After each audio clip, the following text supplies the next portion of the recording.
Dans ce tutoriel, nous allons aborder l'ombrage proche, c'est-à-dire les ombrages produits par des objets proches qui projettent des ombres visibles sur le champ photovoltaïque. Le traitement des ombrages proches sera effectué à l'aide d'une description 3D détaillée de l'ensemble du système PV et de son environnement. Lors de la simulation, les calculs d'ombrage sont effectués à chaque heure. Chaque composante d'irradiance, diffuse, albédo, direct et circumsolaire étant traitée individuellement afin d'évaluer avec précision les pertes dues aux ombrages. Pour la composante diffuse, nous définissons un facteur comme une intégrale sur toutes les directions du ciel. Cela donne un facteur d'ombrage pour la diffusion qui est indépendant de la position du soleil. Pour la composante albédo, nous effectuons une intégrale en fonction des obstacles environnants au niveau du sol. Cela donne un facteur d'ombrage pour l'albédo indépendant de la position du soleil. Pour la composante directe, nous considérons deux types de pertes, les pertes d'irradiance et les pertes électriques. Les pertes d'irradiance désignent la réduction de la lumière qui atteint les cellules solaires. Nous appelons aussi cela des pertes linéaires. Les pertes électriques se produisent lorsque les composants photovoltaïques ne reçoivent pas tous la même irradiance. Dans ce cas, cela entraîne des pertes supplémentaires dues aux écarts électriques appelées pertes d'ombrage électrique dans PV6. Pour la composante circumsolaire, nous appliquons le même facteur d'ombrage que pour la composante directe. Cependant, la composante circumsolaire ne produira pas de pertes électriques liées à l'ombrage. PV6 propose deux méthodes différentes pour traiter ces pertes électriques. Facteur d'ombrage selon les partitions, également appelé selon les strings, qui est une évaluation approximative donnant une limite supérieure à la perte totale due aux ombrages. Calcul électrique détaillé selon le positionnement exact et les interconnexions de chaque module dans le champ DC. Notez qu'un modèle équivalent au mode selon les chaînes pour prendre en compte les pertes électriques peut également être utilisé avec les orientations illimitées. Ces orientations constituent une alternative pour inclure les ombrages mutuels dans la simulation sans avoir à construire une scène 3D. Dans l'ombrage proche, un clic sur le bouton Construction perspective ouvre une nouvelle fenêtre où se trouve la scène 3D. Le menu supérieur contient l'accès à tous les outils et actions généraux. La barre d'outils supérieure offre un accès rapide aux outils les plus utiles et chaque barre d'outils peut être personnalisée. Tous les sous-panneaux d'outils se trouvent dans le panneau de droite.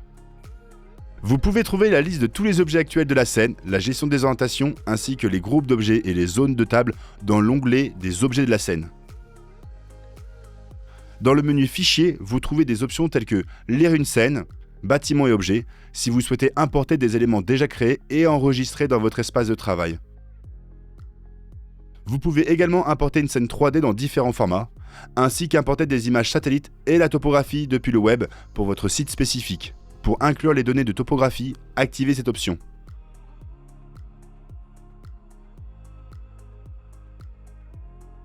Vous pouvez simplifier le terrain en double-cliquant sur l'objet sol, puis en cliquant sur Simplifier afin de réduire le nombre de polygones.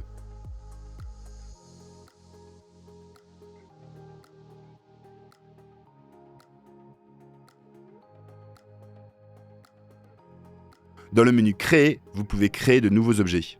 Dans la fenêtre Objets d'ombrage élémentaire, vous trouvez une liste de différents objets d'ombrage modifiables.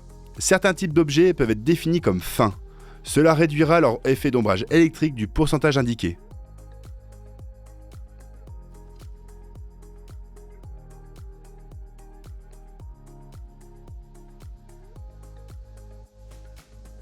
Par défaut, tous les objets projettent des ombres sur les champs PV, mais décocher cette case désactivera ce comportement et l'objet ne sera pas pris en compte dans les calculs.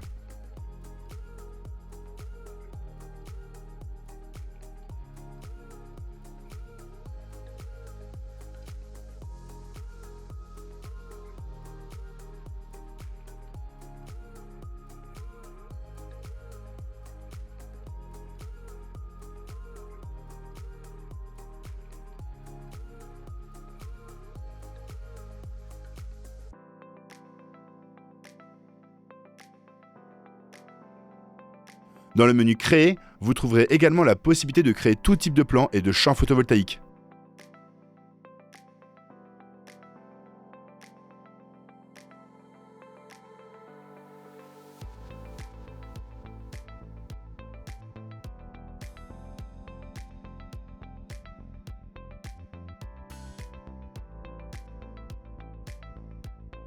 Dans le menu Sélectionner, vous trouvez des outils spécifiques permettant de sélectionner facilement certains éléments de la scène. Dans le menu Édition, vous trouvez des fonctions pour modifier les objets et les sélections, ainsi que l'outil permettant de définir l'altitude automatique afin d'adapter la hauteur des objets de la scène.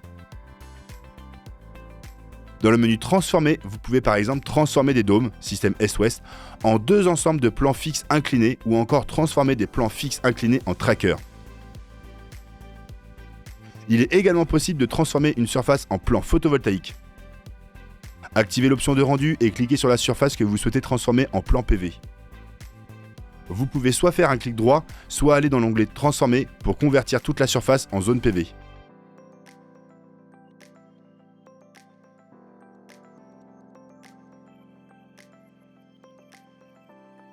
Dans le menu Affichage, vous trouvez les différentes perspectives possibles de votre scène, ainsi que leurs raccourcis.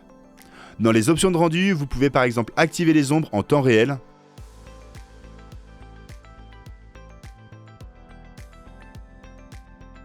Dans le menu Outils, vous trouverez des outils pour les mesures et la compréhension. Une autre manière de placer des tables PV dans votre scène est de créer une zone. Dans cet outil, vous pouvez dessiner une zone que vous souhaitez remplir de tables.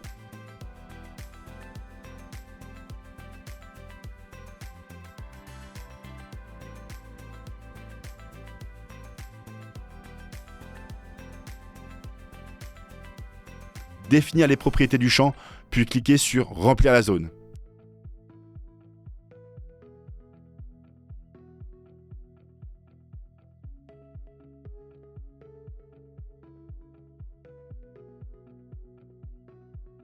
Avec l'outil zone, vous pouvez également définir des suiveurs. Dans le menu Outils, vous trouvez la fenêtre permettant de définir l'ombrage diffus des trackers ainsi que la gestion du backtracking.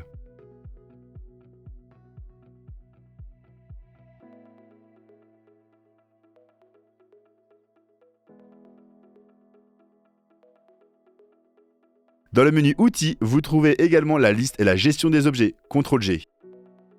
Dans cette fenêtre, tous les objets et tables PV de votre scène 3D sont listés. Chaque colonne peut être filtrée et triée par ordre croissant ou décroissant. Vous pouvez sélectionner un objet directement dans la liste et les objets sélectionnés resteront sélectionnés dans la scène d'ombrage. Les champs sont modifiables. Si plusieurs objets sont sélectionnés, la modification sera appliquée de manière groupée à tous les objets sélectionnés.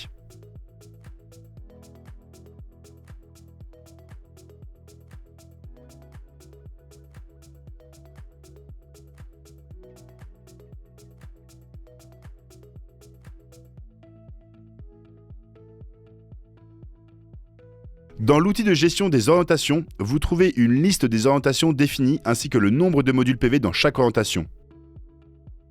À la fois se définit dans la scène 3D et dans la définition du système. Il est important que la scène 3D et la définition du système correspondent approximativement. Depuis cette fenêtre, vous pouvez créer de nouvelles orientations, glisser les différents champs vers de nouvelles orientations, créer des moyennes, etc. Par exemple, si le système est placé sur une pente ou un terrain difficile. En lançant une animation d'ombrage, vous pouvez voir comment votre système est affecté par les différents éléments d'ombrage. L'ombrage montré ici correspond à l'ombrage linéaire, c'est-à-dire que les zones grises indiquent une perte d'irradiance. Cependant, les effets électriques de l'ombrage ne sont pas pris en compte. Pour calculer les effets électriques selon les chaînes de modules, vous devez définir les partitions des tables. L'objectif du modèle de partition est de définir des rectangles, des partitions, représentant un groupe de cellules PV qui cesseront de produire de l'énergie dès que des ombres partielles seront suffisamment réparties dessus. Consultez l'aide dans le lien ci-dessous pour plus d'informations sur la manière dont les partitions doivent être définies en fonction du type et de l'orientation du module PV ainsi que du câblage de votre système. Lorsque vous relancez l'animation d'ombrage, vous remarquez des zones jaunes qui représentent les zones affectées par l'impact électrique de l'ombrage. Le calcul du facteur d'ombrage est évalué chaque heure de la simulation et peut donc prendre beaucoup de temps.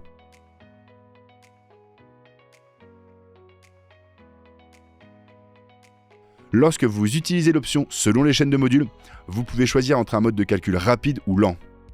En mode rapide, PV6 génère à la place une table de facteur d'ombrage pour des orientations spécifiques du ciel et interpole les valeurs d'ombrage à partir de cette table. Pour chaque orientation, vous pouvez cliquer sur l'icône de table afin de visualiser la table de facteur d'ombrage correspondante. Cette même information est également présentée sous forme de diagramme d'iso-ombrage, offrant une vue rapide et intuitive de l'effet de l'ombrage sur les performances tout au long de la journée et de l'année. Pour utiliser l'option de calcul électrique détaillé, vous devez définir soigneusement chaque chaîne dans la fenêtre de disposition des modules, afin de calculer les caractéristiques IV de chaque module dans une chaîne.